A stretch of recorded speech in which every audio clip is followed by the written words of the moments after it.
క్రైస్తోక్రసీలో మీకు అద్భుతమైన స్వేచ్ఛ ఉంటుంది.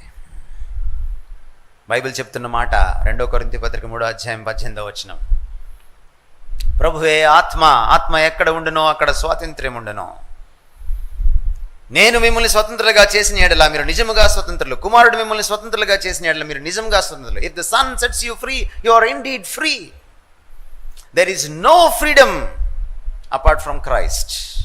చాలామంది యంగ్స్టర్స్ అనుకుంటా ఉంటారు, యేసు ప్రభు చెప్పు చేతుల కింద వెళ్తే నేను అది మానేయాలి, ఇది మానేయాలి, ఇది మానేయాలి, అది మానేయాలని. ఎస్, నువ్వు చాలా మానేయాలి. కానీ అవి మానేయకపోతే నువ్వు తొందరలో బానిసవైపోతావు. You will be addicted to something or somebody sooner.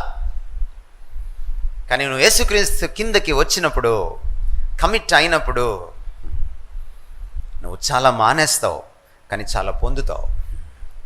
ఏం పోగొట్టుకుంటానో అంచనా వేసుకోవద్దు, ఏం పొందుతావో అంచనా వేసుకో. ఒకవేళ నీ దగ్గర త్రాసు ఉంటే పోగొట్టుకునేవని ఒక పక్కన వేయి, యేసుక్రీస్తులో పొందేవని ఒక పక్కన వేయి. వే దెమ్ ఇన్ ద బ్యాలెన్స్. చూడు ఏం జరుగుతుందో నీకు. If you have real discernment, నీకు వివేచన ఉంటే పోలికే లేదు. పోగొట్టుకునే వాటిని యేసు దగ్గర, పొందే వాటిని కంపేర్ చేసి చూస్తే పోలికే లేదు. You will be blessed like anything and you will enjoy total freedom.